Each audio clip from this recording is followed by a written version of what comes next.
투데이 핫경제입니다. 추경호 경제부총리 겸 기획재정부 장관은 15일 관계부청 합동 물가 민생점검회의 모두 발언에서 높은 국제유가 변동성에 대응해서 유류세를 인하하고 유가연동 보조금을 오는 10월까지 연장한 바가 있다면서 향후 국제유가 추이에 따라서 추가 연장 여부도 검토하겠다고 밝혔습니다.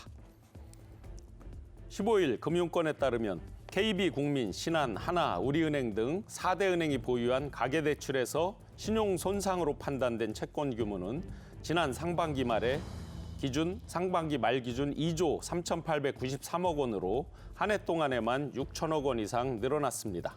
고금리 상황이 장기화될 것으로 전망되는 가운데 부실화에 대한 우려는 계속될 것으로 예측됩니다. 대통령직 속 디지털 플랫폼 정부위원회와 아랍에미레이트 토호국 중 하나인 샤르자가 현지 시간 14일 양국 정부의 공공 디지털 전환 및 디지털 분야 협력을 위한 양해각서 MOU를 체결했습니다. 위원회는 이번 협약을 통해서 양국 간 디지털 기술과 인적 교류 활성화, 민간 기업에 대한 협력을 촉진해 나간다는 계획입니다. 블룸버그 통신은 마이클 맥콜 하원 외교위원장 등 10명의 공화당 의원들이 중국 화웨이와 반도체 파운드리 기업인 SMIC에 대한 수출 통제를 전면적으로 확대할 것을 조 바이든 미 행정부에 촉구했다고 보도했습니다. 화웨이는 8월 7나노 공정으로 제작한 반도체를 탑재한 스마트폰 메이트 60 프로를 공개하고 이달 3일 공식 판매에 들어갔는데요. 이번 사태로 미국의 대중 제재가 더욱 강화될 것이라는 분석이 나오고 있습니다. 지금까지 투데이 핫경제였습니다. 시청자 여러분 안녕하십니까? 경제인사이더들의 신박한 통찰과 함께하는 경제인사이트 신용환입니다.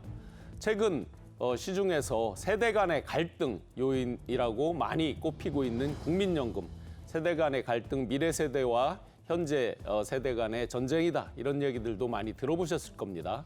국민연금은 은퇴 후에 주수입원으로 한 나라의 사회보장제도 바로미터이자 근간이라고 볼 수 있겠는데요. 지난해 우리 정부는 연금개혁을 선언했지만 연금개혁은 그야말로 가시밭길 상태에 있습니다. 보건복지부 산하 국민연금 재정계산위원회가 9월 1일 국민연금 개혁안 밑그림을 공개했습니다. 정부는 10월 말까지 국민연금 종합운영계획을 국회에 제출할 계획인데요. 오늘 경제인사이트에서는 이번 국민연금 개혁안의 구체적인 내용과 함께 보완해야 될 부분은 없는지 자세하게 분석해 보도록 하겠습니다. 본격적인 오늘의 핫 이슈를 분석해 보기 전에 자세한 내용 영상으로 먼저 만나보겠습니다.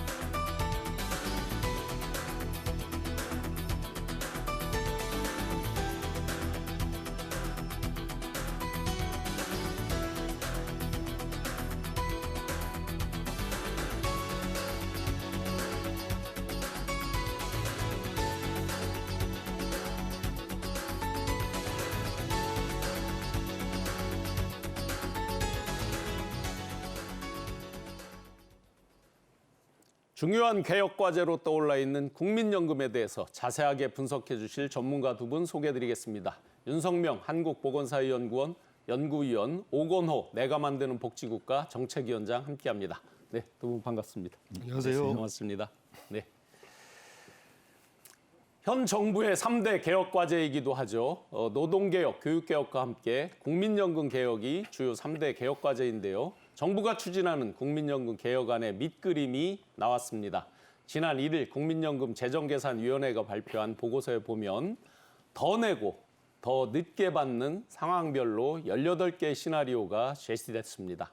국민연금 재정계산위원회가 내놓은 이번 보고서 주요 내용부터 한번 살펴보겠습니다. 윤 박사님. 주요 내용 18개나 이게 시뮬레이션에서 이렇게 있다고 하니까 아마 국민들이 알기가 좀 어려울 것 같은데 자세히 한번 설명 부탁드립니다. 예, 지금 말씀하신 18개 발표하는 현장 코엑스에서 국민연금 공청회 열렸는데요. 그때 오 박사님은 저희 두 사람 거기 있었습니다. 네네. 그래서 참여하신 그 방청객들 분들이 피켓을 들고 아주 항의 이슈도 많이 하셨는데요. 근데 이제 18개 관련해서 언론사에서 하루 전날인가 그러더라고요. 사전에 이제 이게 사전에 이제 언론 쪽에 이제 흘러나가서 18개 있다 그러니까 사설을 통해서 그런 얘기를 하더라고요. 아니 전문가들이 뭐 어떤 안을 정해줘야지 18개를 네. 내놓으면 도대체 우리 보고 어쩌라는 거냐. 너무 이제. 많이 안만 내놨다. 우리 보고 예, 어쩌라는 거냐 뭐 이런 식으로 사설까지 나왔었는데 그날도 뭐 이런 말씀을 하셨지만 뭐 발표하시는 분이 18개 안인데 그 18개 안이라는 게 뭐냐니까 첫째 우리가 보험료가 지금 9%거든요. 국민 보험료가. 네. 그 9%를 25년 동안 단 1%포인트도 못 올리고 있습니다. 그러니까 이번엔 보험료를 좀 올려야 되지 않겠느냐 해서 보험료 시나리오가 12%까지 올리는 거, 15%까지 올리는 거, 18%까지 올리는 거 이 세 가지가 있고요. 네. 그다음에는 이제 우리가 1998년 연금 개혁을 하면서 2015년부터 이제 매년 2013년부터 매년 5년마다 1세씩 연장해서 올해가 이제 63세 연금을 받고요. 그다음에 2028년에 64세, 2033년에 65세부터 국민연금을 받을 수가 있거든요. 근데 이게 이제 뭐 이 부분에 대해서도 이제 굉장히 불만이 많으신데 이번 재정 안정화 방안에서는 평균 수명이 그동안 또 많이 늘어났으니 2033년 이후에 천천히 65세를 66세, 67세, 68세 이렇게 좀 연장할 수 있지 않겠느냐. 그러면 이게 세 가지가 되지 않습니까?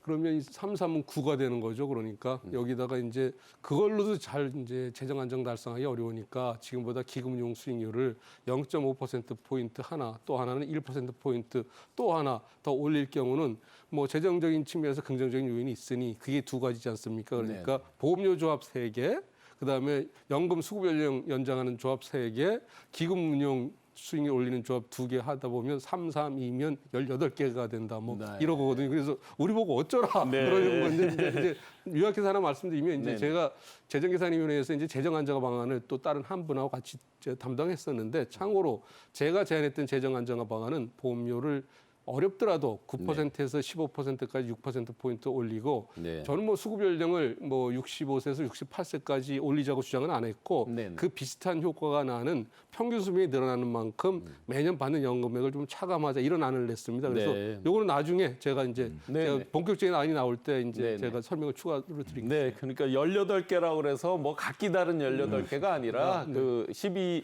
18% 이런 식으로 이제 요율에 따른 그 체계 이런 거에 따라서 이제 미세한 그 안이다 이런 말씀인 거죠. 예, 그렇습니다. 네. 제가 조금 보완 설명을 드릴까요?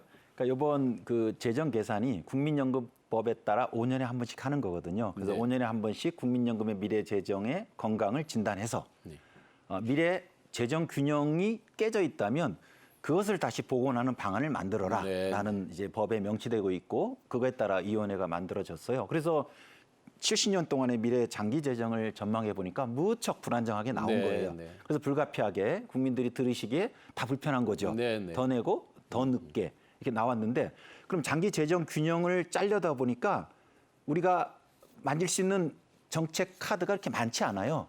결국은 수입을 늘리든지 급여를 줄여야 되는데 이번에 급여를 줄이는 건 제외하자. 그래서 그거는 뺐고요. 그 대신 수입에 있어서 보험료를 올리는 것, 그리고 기금 수익을 또 제고하는 것, 그리고 더 늦게 받는 것은 뭐 결과적으로 보면 조금 덜 받는 거라고 볼 수는 있겠죠. 요 세 개의 카드를 얘기해서 18개 병렬했다 그러는데 저희 재정계산위원회 보고서는 분명하게 목표가 있거든요. 70년 기간 동안의 기금을 유지한다. 그러면 18개 그 시나리오들을 보면 그 재정 목표에 부합되는 것들이 몇 개 안 돼요. 그래서 사실 명시적으로 보고서에 이거다라고 딱 띄진 않았지만 그 맥락을 보면 보험료율은 한 15%, 그리고 받는 연령은 이제 미래 65세로 되어 있는데 한 68세.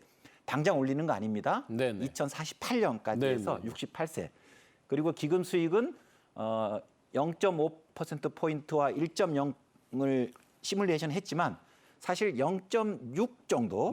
그래서 저는 15% 정도 이거 장기 플랜입니다. 그리고 수급 연령 68세, 기금 수익을 지금 우리가 잡은 것보다 0.6 정도 올리면 재정 목표가 달성이 돼요. 네, 네. 그래서 그런 메시지가 있다. 네네. 이 네네. 18개의 병렬은 정보 제공이지만 네네. 안에는 분명한 메시지가 네네. 있다고 생각합니다. 자세하게 이제 얼마나 더 내야 되는지 또 얼마나 더 늦게 받는지 등등은 저희가 이제 계속 그 분석을 해나가 보기로 하고요. 결국 중요한 것은 이제 예를 들어서 인구가 많이 태어나서 분모가 계속 채워지면 뭐 걱정이 덜 하겠죠. 그런데 이제 0.78로 떨어져 있는 출산율, 뭐 지난달까지를 기준으로 보면 올해는 0.7보다도 밑에일지도 모른다는 그런 불안한 뉴스도 봤는데요.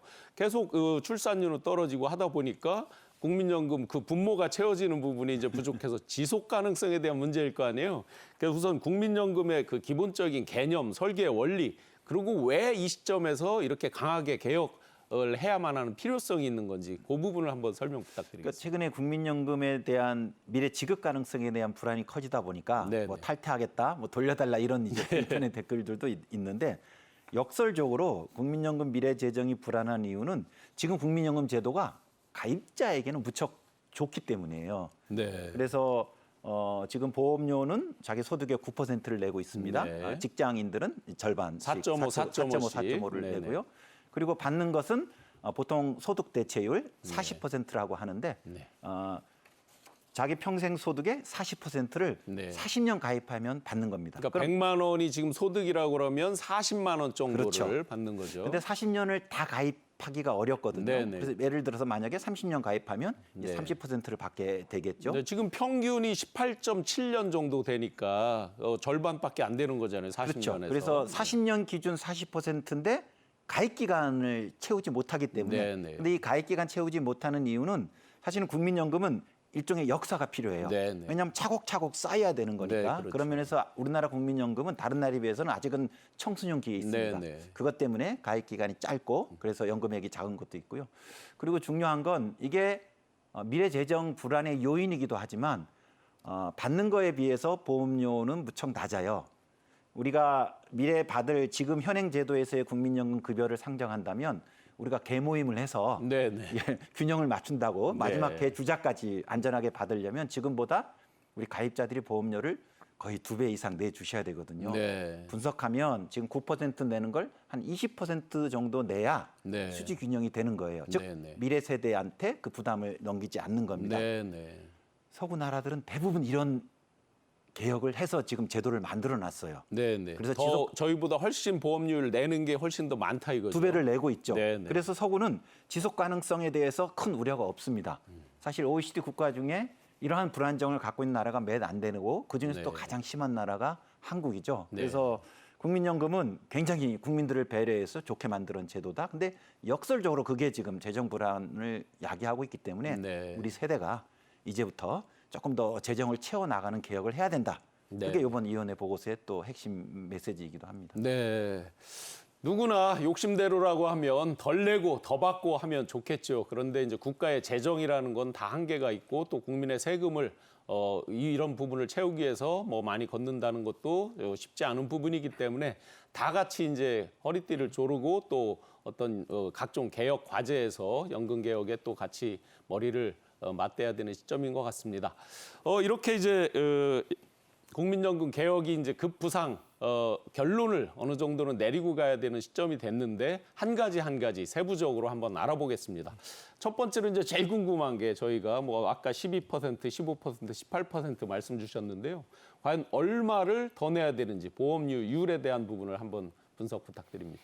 예, 뭐 오 박사님이 조금 좀 전에 말씀을 주셨는데 이제 우리가 지금 현재 국민연금의 소득 대체율 그러니까 소득 대체율은 분모가 근로기간 동안에 자기가 받던 월급, 그다음에 분자는 자기가 받을 연금액인데 그걸 생애 평균으로 이제 따져서 그러는데 지금 우리가 현재 이론적인 소득 대체율은 42.5%입니다. 네네. 이제 그런데 그 수준이 굉장히 낮다고 또 우리 사회 일각에서 많이 이제 문제 제기를 하고 있는데요.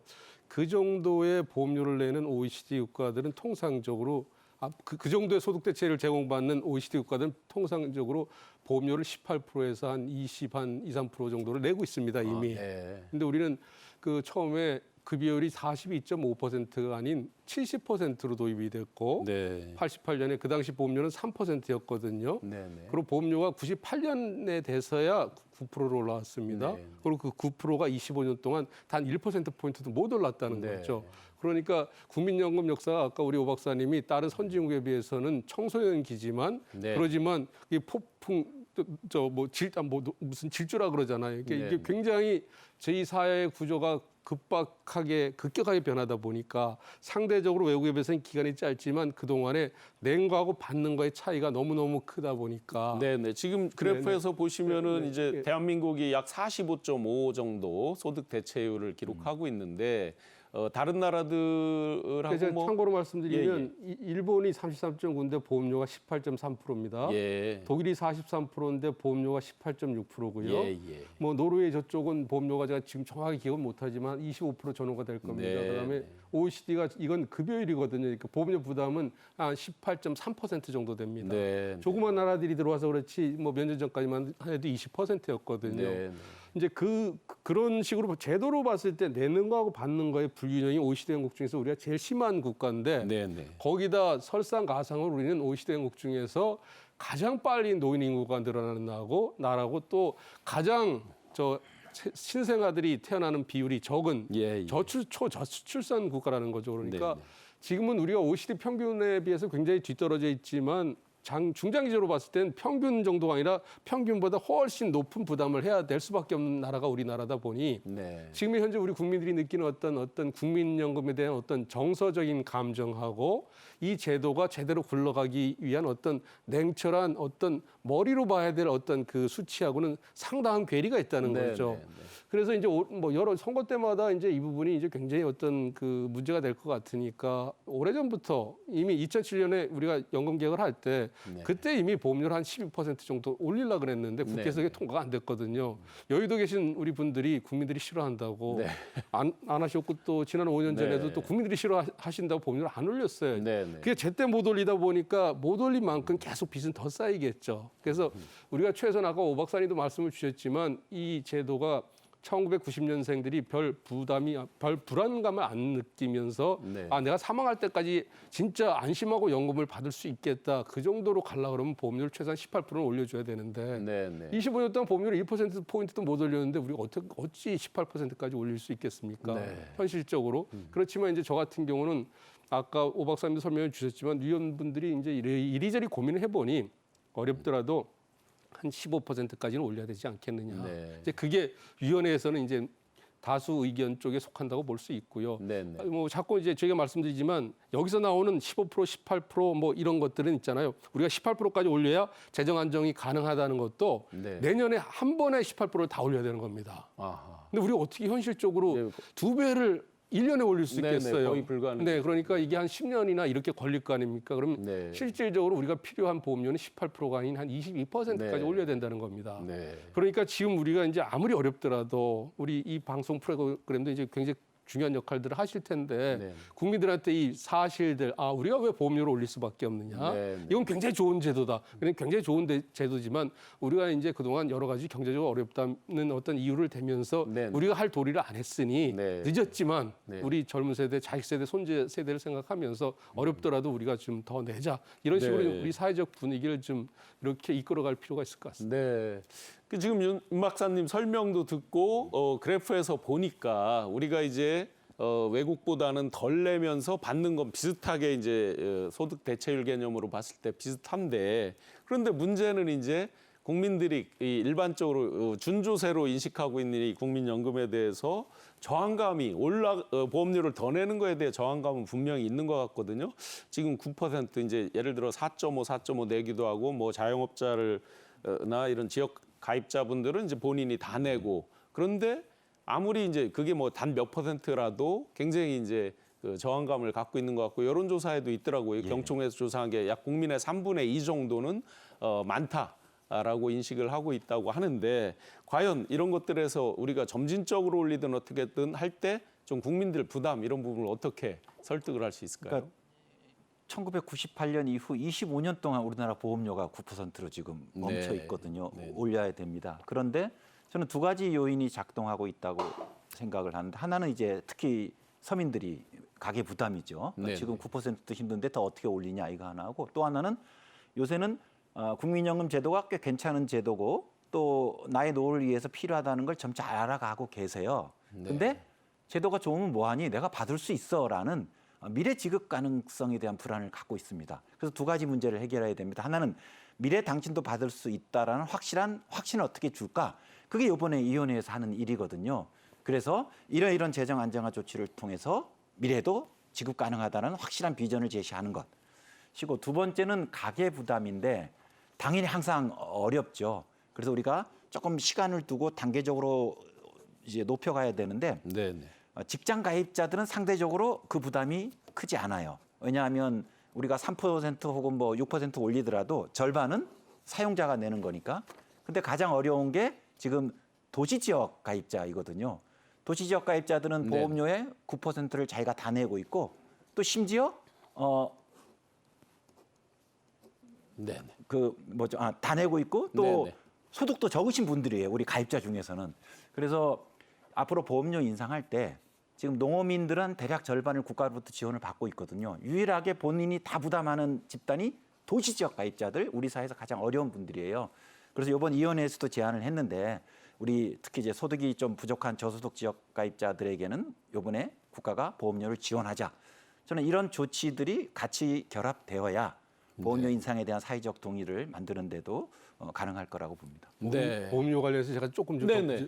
지금 경총의 자막에 나오는 게 경총에서 조사를 해보니 66.2%가 보험료 인상에 반대한다 그러지 않습니까? 네네. 근데 우리나라에서 또 드라마틱하게 반대 결과가 또 나온 게 있어요. 아하. 이게 뭐냐면 경총 조사는 그냥 매년 이제 물어보는 거예요. 네. 보험료 올리는 거 좋아합니까? 싫어합니까? 네. 66.2%가 저희는 싫어합니다. 이렇게 대답한 네, 거고. 네.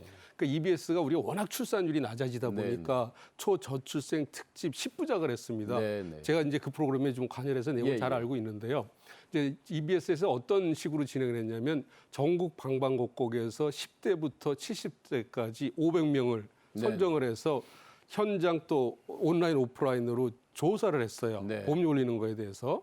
처음에 이렇게 조사를 했을 때는 그 과반 이상이 보험료 올리는 걸 반대를 했습니다. 아하, 근데 이제 EBS에서 이분들한테 앞으로 20년, 30년, 50년 뒤에 우리가 저출생으로 인해서 또 노인 인구들이 많아짐으로 해서 네. 인구 구조가 어떻게 바뀌는가를 보여드리고 설명을 해드리고 투표를 한 번 더 했습니다. 네, 자세히 그러니까 네네. 먼저 사전 설명을 네. 하고. 그러니 네. 드라마틱한 변화가 생긴 게 뭐냐면 과반 이상이 보험료 올리는 걸 아하, 찬성하고 네, 네. 또 이건 뭐 별로 안 좋아하시겠지만 연금을 받는 분들도 지금보다 좀 적게 받는 것도 뭐 네. 수용할 수 있다. 이런 식으로 의견이 바뀌었다는 거죠. 네, 그래서 네. 앞으로 우리가 연금 논의를 할 때 그냥 이렇게 그냥 물어보면 우리가 선택지가 굉장히 많은 걸로 알고 있거든요. 네, 우리가 네. 어떤 우리가 어떤 상황에 처해 있는지를 자세히 설명해드리면 아직까지는 우리 국민들이 그 부분에 대해서 이해하고 공감하고 또 동조를 할 여지가 꽤 있다는 네, 것도 네. EBS 프로그램에서 나왔다. 네, 사전 설명 이런 현황에 대한 그 자세하게 설명하고 다시 네. 물어보고 하는 과정들이 꽤 중요할 것 같네요. 네, 네. 이렇게 보험료율 인상 외에도 우리가 또 굉장히 논란이 되고 개혁 과제로 떠오른 게 있습니다. 바로 받는 나이입니다. 내가 몇 살부터 받을 거냐에 대해서 다 관심이 많은데 아무래도 아까 이제 초두에 말씀드린 대로 뒤로 한 살 한 살씩 순차적으로 늦춰서 받는다는 것에 대해서 이제 아마 많은 저항감이 있을 텐데요. 특히 우리 대한민국이 노령 빈곤, 노후 빈곤에 있어서 OECD 기준으로 노후 빈곤에 있어서는 최고 수준에 있다. 이런 통계들도 있어서 여러 가지 걱정도 많이 있습니다. 과연 박사님 이렇게 자꾸 지급식이 늦추고 하는 거에 대한 그런 저항감도 많을 텐데요. 이런 부분들을 잘 설명하고 개혁을 할 수 있을까요? 그래서 이제 많은 분들이 연금 수급 연령 뒤로 연장하는 부분에 대해서 이제 반발하는 건 저는 당연하다고 봅니다. 네, 네. 지난 5년 전에 우리 오 박사님도 계시지만 저희가 또 똑같은 어떤 제안을 했었는데 저는 그때도 반대를 했거든요. 네. 뭐냐면 이게 다르고 다르다는 게 있다는 거죠. 네. 근데 젊은 층들한테 물어보면 연금 재정 안정화를 위해서는 보험료를 올리는 게 있고 연금 받는 시점을 뒤로 늦추는 게 있는데 네, 네. 당신들은 뭐를 선호하냐 그러면 젊은 층들은 보험료 올리는 것보다는 연금 받는 연령을 뒤로 늦추는 걸 선호합니다. 네, 네. 왜냐하면 이게 당장 자기 일이 아니라고 생각하기 때문에요. 네, 네. 근데 50대 중반 이후 분들은 연금 받는 연령을 뒤로 늦춘다 그러면 굉장히 또 거부감을 느끼고 네네. 싫어합니다. 예. 왜냐하면 자꾸 이렇게 연금받는 연령을 원래 60세에서 65세로 5년 늘렸는데 또 네. 늘린다 그러면 나 죽을 때까지 연금 못 받는 거 아니냐 그렇죠. 이런 생각들이 들거든요. 또 여기서 굉장히 중요한 포인트 중에 하나가 뭐냐면 이런 안들을 만들 때 이 우리 위원 중에서 교수님들이 많아요. 네. 그다음 공무원분들도 많은데 공무원분들은 60세부터 연금을 받고 있고 네네. 교수님들이 65세부터 받으니까 그렇죠. 네. 이 부분에 대해서 고민을 못 하고 있는 부분이 있다는 거죠. 네. 그래서 이제 그런 것들이 좀 상대적으로 좀 소홀히 다뤄지는 부분이 있고 또 굉장히 이 부분에 거부감을 느낄 수 있는 게 일반적으로 이제 소득 수준이 높은 분들은 건강 관리를 잘해서 자기가 오래 살 수 있다고 생각하는 반면에 네네. 소득 수준이 낮고 낮은 분들은 상대적으로 이제 건강 상태 별로 안 좋은 분도 많다 보니 이분들이 오히려 더 이 부분에 대해서 굉장히 좀 좋지 못한 감정을 느끼는 부분이 있다는 거죠. 그래서 일단 우리가 오래 살고 그러니까 예를 들면 아까도 말씀드렸지만 사회자님도 우리 국민연금 평균 가입 기간이 18년밖에 안 된다 그러지 않습니까? 18.7년으로 근데 나오고요. 우리 지금 평균 수명이 뭐 80세가 넘어갔잖아요. 네. 60세부터 받는다 그래도 앞으로 평균 수명 더 늘어서 85세까지 받는다 그러면 그리고 본인이 사망한 배우자한테 또 지급을 하기 때문에 네. 18.5년 가입했다는데 20년 이상 받는 거예요. 네. 이 제도는 존속이 불가능하겠죠. 지속이 불가능하겠죠. 예. 그러니까 연금 받는 연령은 뒤로 늦출 수밖에 없지만 네. 저는 이걸 좀 더 기술적으로 두 번째 저한테 질문 주신 것 같더니 혹시 먼저 다른 네. 그러면 이렇게 완전히 늦추지 않고 비슷한 효과를 낼 수 있는 대체안 같은 게 있을까요? 제가 재정계산위원회에서 그 안을 냈습니다. 예, 이제 그게 실질적으로 이제 소득 대체율이 떨어질 수도 있으니 위원회에서는 많은 위원분들이 동조는 안 했는데 저는 장기적으로 그 안이 더 좋다고 생각하는데 제가 제안한 안은 뭐냐면 A라는 예를 들면 홍길동이라는 분 또 이영이라는 또 이 분이 네. 한테 연금이 지급될 돈이 국민연금에서 사망할 때까지 5억이 지급이 된다 그러면 네. 5억은 똑같이 지급하는 거예요. 근데 이분이 이제 예를 들어서 30대나 40대라 그럴 때 그 지금보다는 평균 수명이 늘어나서 연금 받는 기간이 5년 또는 10년 더 늘어날 수 있겠죠. 네. 늘어날 수도 있지 않습니까? 네. 연금 받는 기간이 그만큼 늘어나는 만큼 연금 재정에 불안정이 오는 거거든요. 네. 그러니까 제가 제안하는 바는 뭐냐면 그 연금 수급 연령을 65세에서 68세하고 연장하는 거하고 효과는 비슷한 건데 연금 받는 건 65세부터 받을 수도 있게 해주자는 겁니다. 네. 뭐냐면 65세부터 받도록 하되 5억은 다 지급하는 겁니다. 네네. 근데 더 오랜 기간을 받으니 매년 받는 액은 네. 더 많이 받는 기간만큼 차감을 해서 지급해 주는 네. 거거든요. 네. 이게 핀란드 같은 나라에서 네. 전문 용어로 라이프 익스펙턴시 코에피션트라 그래서 예. 평균 수명이 늘어나는 만큼 연금 지급률을 차감하는 겁니다. 예. 근데 여기서 중요한 포인트가 있어요. 이 부분은 두 분이 이제 재정계산위원회에서 퇴장한 분들이 있잖아요. 네, 사퇴한 네. 분들이 이 소득 대체를 더 올려야 되는데 네. 제가 주장하는 거는 소득 대체 오히려 더 내려갈 수도 있거든요. 네, 네. 총액은 똑같이 한다 그러지만 매년 그래서 이 부분에 대해서는 해결책은 뭐냐면 이 제도를 이미 시행하는 핀란드는 이제 지금 이게 우리가 당장 시행하는 게 아니라 2033년에 가서야 65세까지 연금 받는 연령이 늘어나지 않습니까? 네, 앞으로 10년 이상의 기간이 있거든요. 네. 지금 대통령 소속의 그 경제사회노동위원회에 초고령사회 계속고용위원회라는 게 출범했습니다. 네. 그래서 지금은 연금 의무 납입 연령이 59세까지 묶여 있는데 네. 의무 납입 연령이라는 게 뭐냐면 59세부터 뭐 62세까지 보험료를 낼 수는 있어요. 근데 그때 낼 때는 여기 뭐 KTV의 직원들이라 그러면 회사에서 KTV에서 더 안 내주고 예전에 50% 부담하는 걸 본인이 다 내는 걸 의미합니다. 네. 그러다 보니까 여유가 있는 분 아니면 보험료를 낼 수 있는 여지가 좀 여력이 떨어질 거 아닙니까? 네, 네. 그래서 지금 경상도에서 얘기하는 건 뭐냐면 어떤 식으로든 고령 근로를 활성화해서 네. 한 64세까지 일을 하면서 사회보험료를 더 낼 수 있게 해주자는 거거든요. 국민연금보험료를. 그러면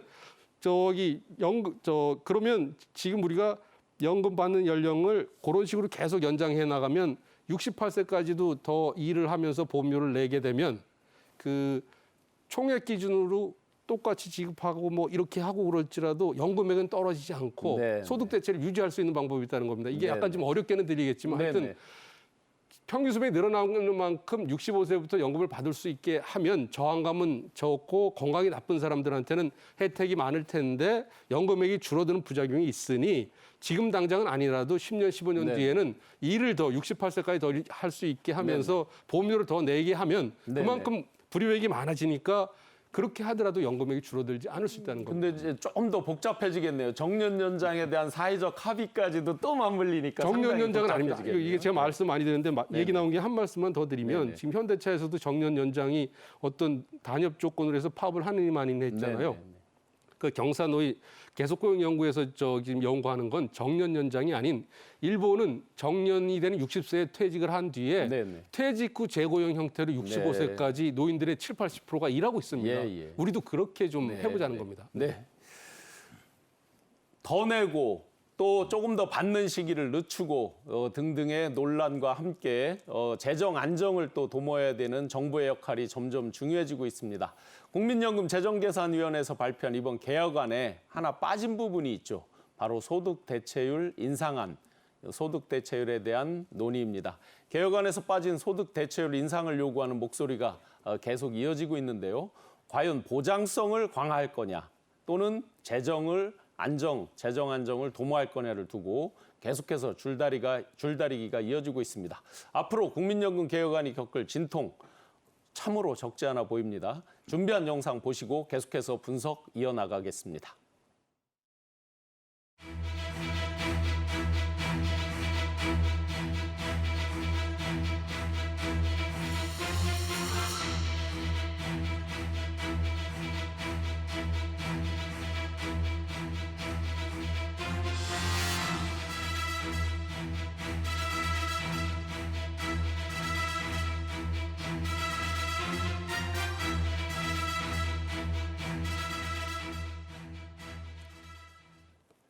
더 내고 조금 늦게 받고 하는 것도 이제 다 이해를 하겠는데요. 많은 국민들이 관심 있는 게 과연 그렇다면 얼마를 받게 된다는 얘기냐 하는 부분이 아주 중요할 것 같습니다. 이번 발표 안에서 소득 대체율 인상안 이 부분은 빠져 있더라고요. 예. 과연 소득 대체율이 무엇이고 왜 이번에 빠지게 됐고 앞으로 어떤 논란이 계속 이어질지 분석 부탁드리겠습니다. 소득 대체율은 아까도 설명이 되었습니다마는 자기 평생 소득의 몇 퍼센트를 연금으로 받느냐. 네, 40%면 40년 가입했을 때 40%. 만약 이거를 50%로 올리면 이제 50%를 받게 되니까 4분의 1의 급여가 늘어나는 겁니다. 이번에 위원회 공청회 자료에 소득 대체율 인상이 빠졌어요. 그래서 네네. 언론에서 반쪽짜리다 이렇게 네네. 얘기 나오고 위원회에 속한 성원으로서 저희도 아주 뼈아프게 생각합니다. 근데 참 어처구니 없는 일이 되어버린 거예요. 저희 위원회에서도 당연히 소득 대체율 인상안을 검토를 하죠. 네네. 그랬을 때 보장성이 얼마 좋아지고 또 그로 인해서 재정 소요액이 더 필요하지 않습니까? 네네. 그럼 그거는 얼마가 더 필요한지에 대해서 수치 다 계산이 되어 있고 그리고 보고서 초안에 다 담겨 있었어요. 네네. 그런데 이제 최종 공청회 직전에 말씀하신 것처럼 안에 이 소득대출 인상을 주장하시는 분들도 있고 또 그거는 곤란하다 유지하자라는 두 분이 있는데 굉장히 의견 대립이 심했고 그리고 결국은 소득대출 인상하시는 분들이 사퇴를 하셨어요. 네네. 근데 사퇴하시기 직전에 그때는 사퇴 상태가 아니었는데 네네.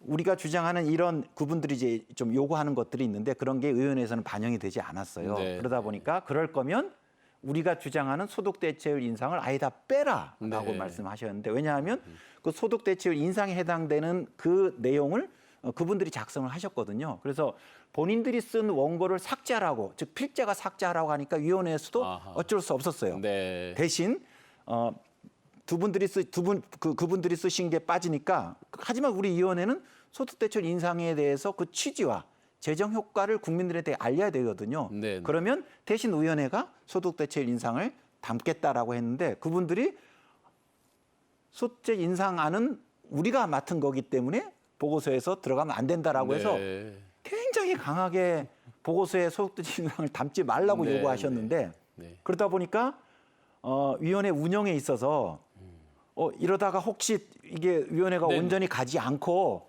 좀 문제가 생기지 않을까 이런 우려를 이제 위원장님이나 하셔가지고 결국 그분들의 요구를 받아들였거든요. 그러니까 어처구니 없게도 소득대체 인상이 빠졌어요.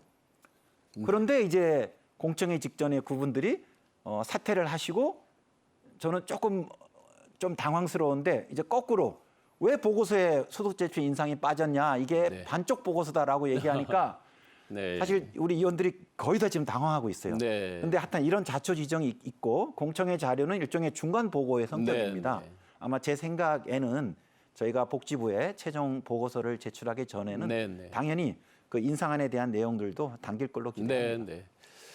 과연 보장성을 강화할 거냐, 재정 안정을 도모할 거냐. 많은 시청자 여러분들이 내년도 예산안을 다룰 때도 보셨듯이 지금 건전재정 이 발등에 불로 또 정부 입장에서도 떨어져 있어서 이건 계속되는 아마 줄다리가 이어질 것 같은데요. 박사님, 그 소득 대체율을 둘러싼 진통이 이제 계속되고 있는데 최종 보고서에 정부에서도 담아달라, 이 부분에 담아달라라고 요청을 했다고 하는데 담길 가능성이 있습니까? 그건 뭐 어떻게 될지는 뭐 저희는 네. 모르겠습니다. 그럼 아니면 뭐 근데 다른 대안이 뭐 다른 방안이 또 있습니까? 일단 제가 설명을 조금 더 드려야 될 네네. 것 같아요. KTV에서 토론 대담 프로그램 시간이 좀 기니까요. 오 박사님 좀 점잖게 말씀하셨는데 전 좀 직설적으로 말씀을 드리겠습니다. 뭐냐면 이제 지금 재정계산 제도라는 거는 1998년에 도입됐어요. 네. 이 재정 국민연금 제도가 굉장히 초장기간에 걸쳐 운영되는 제도다 보니까 5년마다 재정 상태를 점검하라는 제도거든요. 네. 재정 불안정 요인이 발생하면 거기에 걸맞게 적절한 조치를 취하라는 거였습니다. 그러다 보니까 기본적으로는 재정계산 제도에서는 소득 대체율도 올리는 게 소득 대체를 올리는 이런 안이 나오기 어렵습니다. 네. 왜냐하면 오래전부터 재정 불안정 현상을 보고 있으니까요. 네. 소득 대체를 올리는 이런 부분들은 재정계산위원회가 아닌 국회 차원의 어떤 정치적인 고려가 된 위원회에서 주로 논의를 할 수 있겠죠. 그래서 애시당초부터 소득 대체를 인상하는 거는 별로 우리 위원회에서 논의가 안 됐는데 어쨌든 마지막 단계에서 소득 대체를 올리는 게 꼭 들어가야 한다 하니 편집위원회에서 그 소득 대체 올리는 안이 포함이 됐습니다. 그래서 마지막에 저희가 최종 회의를 8월 10일 날 하게 됐는데 이제 거기서 그걸 처음 본 편집위원회에서 그 얘기가 나와서 전체 위원회에서는 그 내용을 처음 봤다는 거죠. 그래서 아 이게 왜 갑자기 들어왔냐. 그래서 그러면 어쨌든 이걸 만든 분들의 정성도 있고 그러니까 전체 위원회에서 의사를 물어보자 그래서 1차 투표를 한번 해봤습니다. 그러니까 위원들 대다수가 이거는 올리는 건 좀 소수 의견이고 유지하는 게 다수 의견으로 나왔거든요. 근데 그때부터 이제 문제가 생겼고 언론에서 이제 소득 대체율 노수 보장 강화는 빠졌다, 보장성 강화는 빠졌다 이렇게 언론에서 보도가 되니 일주일 뒤인 18일에 또 한 번 회의를 했습니다. 거기서도 이제 얘기가 이렇게 나올 때 저는 일관되게 이거는 어쨌든 포함이 돼야 된다고 주장을 했어요. 왜냐하면 어제 세상과 오늘의 세상은 다르다는 거죠. 이미 소득 대체를 올리는 게 언론에 보도되면서 굉장히 우리 사회에 많이 퍼졌는데 갑자기 빠지면 또 여러 가지 어떤 다른 얘기가 나올 수 있으니 소득 대체를 50%까지 올리는 안에 대해서는 재정계산 보고서에 포함시키자. 저 같은 경우는 반대였지만 처음에. 근데 단 조건이 있다는 거죠. 이게 재정 40%로 유지해도 재정 안정화가 달성이 안 되는데 50% 올릴 경우 더 달성이 안 될 것 같습니다. 더 달성이 안 되겠죠. 참고로 50%까지 올리자고 주장하는 분들은 보험료를 13%까지만 올리는 안을 제안했어요. 그러니까 두 번째 18일 또 투표를 해보니 다수 의견이 40% 유지하는 안이 또 나왔다는 거죠. 이제 두 번이나 그렇게 나왔으니 저 같은 경우는 끝까지 다수 의견, 소수 의견을 포함해서 소득대체 50%를 포함시켜야 된다 그랬어요. 그런데 아까 오 박사님 말씀하신 것처럼 위원회를 파행으로 끌고 가지 않기 위해서 추가적인 논의를 시작할 때 저는 더 이상 논의 진행되는 거에 반대한다면서 퇴장을 해버렸습니다. 그래서 이거는 제가 방송에서 꼭 한번 말씀을 드려야 될 것 같고 이제 그러다 보니까 어쨌든 연금 개혁이라는 게 어떤 특정 전문가나 정파나 어떤 이해 관계자의 주장이 아닌 전 사회 전체적인 어떤 뭐 사회적인 어떤 합의가 좀 필요한 거 아니겠습니까? 이제 상황이 이러다 보니까 이제 주무부처인 복지부에서는 여러 이제 문제 소득 보장 강화는 어쨌든 이유가 어쨌든 왜 빠졌냐 이런 부분들이 많으니까 복지부가 이제 연금 국민재정예산 공청회를 하기 전에 기자분들하고 간담회를 할 때 복지부에서는 우리는 이제 포함시키는 걸 적극 고려하고 있다 이런 식으로 이제 말씀을 하셨어요. 이제 그 부분이 어떻게 이제 효과적으로 다뤄진다 그러면 포함될 가능성이 꽤 있을 것 같습니다. 더 내는 부분에서 국민들이 이론상의 이야기지만 덜 내는 방법이 있죠. 세계 3대 연기금으로 아주 큰 규모로 성장한 국민연금, 그 기금 운용 수익률을 높이는 부분입니다. 그런데 아쉽게도 수익률이 좋을 때도 있지만 또 수익률이 마이너스가 날 때도 있었습니다. 세계 경기 흐름, 부동산 투자 수익률 등등에 따라서 수익률은 약간 왔다 갔다 하는 측면이 있었습니다. 이론상은 연금 기금 운용 수익률이 아주 높다면 국민들이 내는 걸 좀 부담이 좀 줄어들 수도 있겠는데요. 기금 운용 수익률 현황 그리고 어떻게 하면 더 좀 효율적으로 운용할 수 있을까요? 이번에 재정계산위원회에서 우리가 적립금을 많이 갖고 있기 때문에 이 수익도 계산에 포함하거든요. 네, 그래서 장기 평균 수익률을 4.5% 정도 잡았습니다. 그 기금발전위원회에 계신 분들이 이제 적절하게 논의를 하신 거죠. 그런데 그런 기금 수익 가지고는 아까 보험료 인상이라든지 수급 연령을 뒤로 늦추는 정책을 조합해도 재정 안정화를 달성할 수 없는 거예요.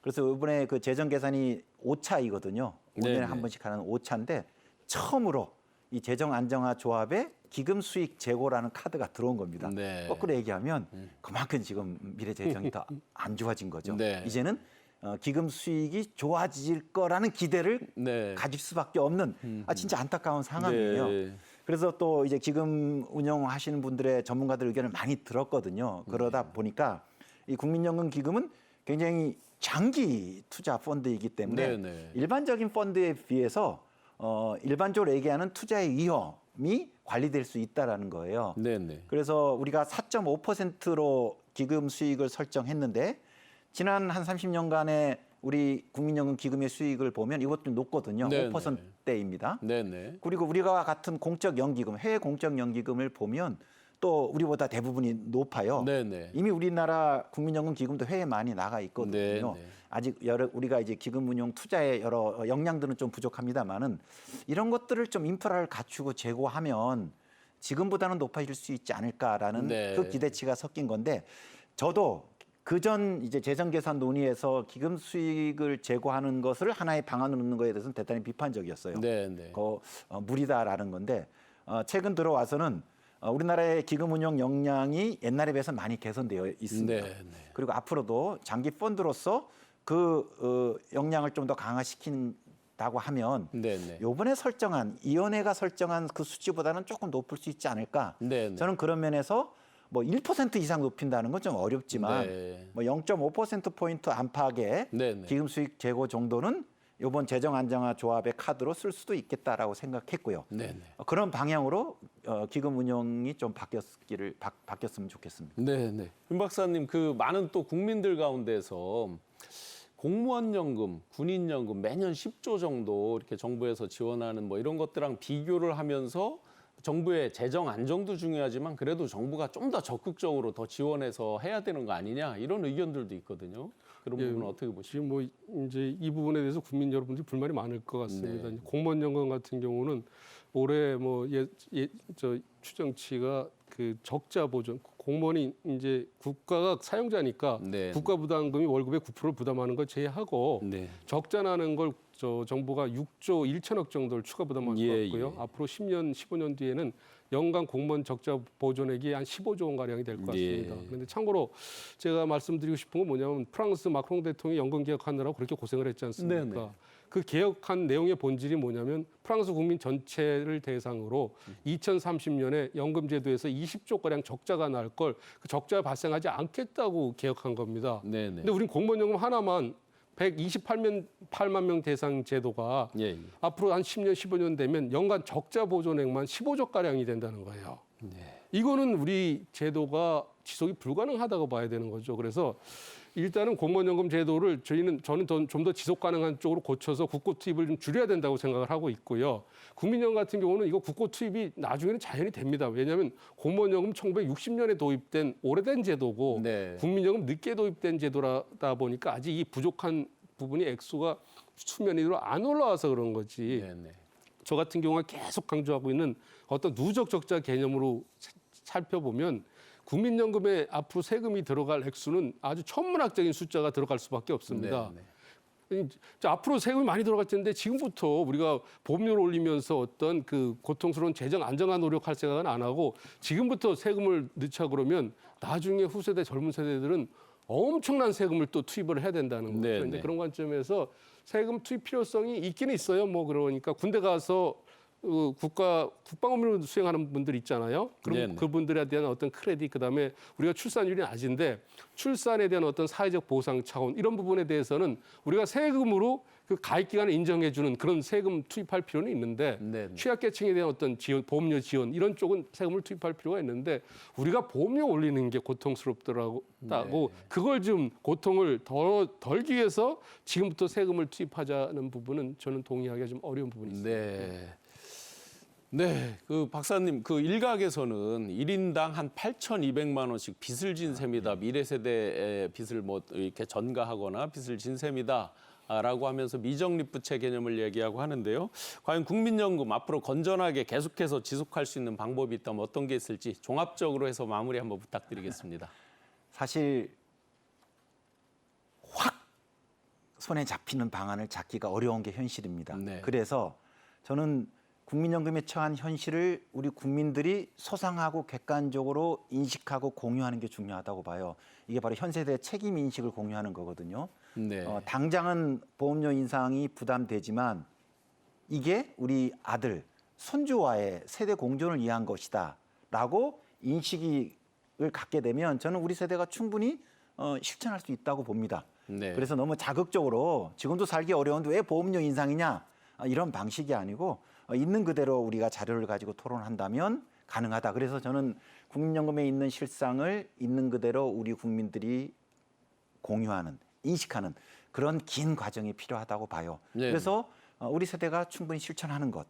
그리고 수급 개시 연령도 그게 가능하려면 결국은 고령자들의 노동시장 상황이 좋아져야 되거든요. 네네. 그래서 그런 또 고령자 노동시장의 개혁에 또 박차를 가하는 네네. 뭐 이런 노동시장 개혁과 그리고 국민연금 보험료 인상에 대한 사회적 공감대를 만들어 나가는 네네. 어려운 일이지만 그 길밖에 없다고 생각합니다. 네. 박사님, 1인당 진짜 8,200만 원 빚진 게 맞는 개념입니까? 제가 설명 좀 네네. 드리겠습니다. 저는 예전부터 그걸 꼭 밝혀야 된다고 주장을 네네. 했는데 이번에도 뭐 재정계산위원회나 국회연금특위에서는 자료 공개를 거부를 했습니다. 네네. 그런데 이제 많이 궁금해하실 텐데 뭐 저희가 관계되는 연금연구에서 며칠 전에 이제 국회 세미나를 통해서 한양대 전형주기서 발표를 했습니다. 저는 통상 미적립 부채가 최소한 1,500조는 될 거라 그랬는데 네네. 전형주기서 발표는 1,825조입니다. 네. GDP 대비로는 80%고 1인당 국민연금 가입자 1인당으로 환산하면 8,200만 원입니다. 네.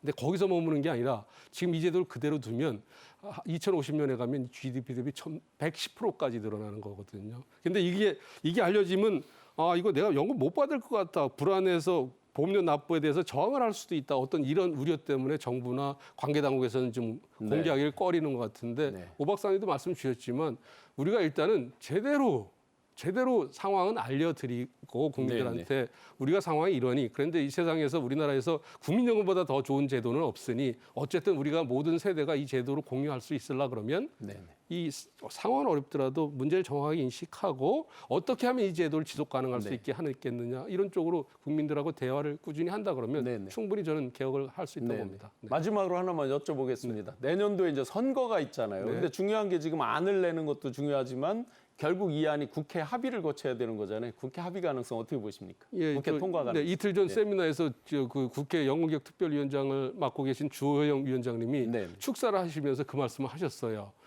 그분께서 판단할 때 총선 전까지는 통과하는 굉장히 어려울 것 같다. 네. 하지만 21대 국회에서는 반드시 통과될 것 같다는 네. 거예요. 왜냐하면 정선이 끝나고 나면 뭐 계속 당선이 된 분도 있고 또 당선이 안 된 분도 있어서 대세의 지장이 없기 때문에 총선 끝나고 임기 그 기간 동안에 반드시 연금 개혁안을 통과시키겠다. 그리고 본인께서는 100% 통과될 거로 확신한다 이런 말씀을 주셨거든요. 네. 그래서 방송에서도 많은 관심을 갖고 또 많은 국민들에게 연금 개혁 필요성을 말씀해 주시고 네. 또 저희 같은 사람들이 그 필요성을 많이 설파한다 그러면 또 가능성도 있어 보이지 않을까 그렇게 생각하고 있습니다. 네. 보장성 강화냐, 재정 안정이냐, 그야말로 수많은 논란 속에 갈등 속에 있지만 또 세대 갈등의 어떤 원천처럼 이렇게 인식되는 경우도 있지만 솔로몬의 지혜를 발휘하고 모두가 잘 양보하고 또 합리적인 안을 도출해서 세대 화합의 어떤 그런 솔루션으로 정리되기를 바라봅니다. 오늘 그 국민연금 개혁에 대해서 잘 분석해 주신 두 분 감사드립니다.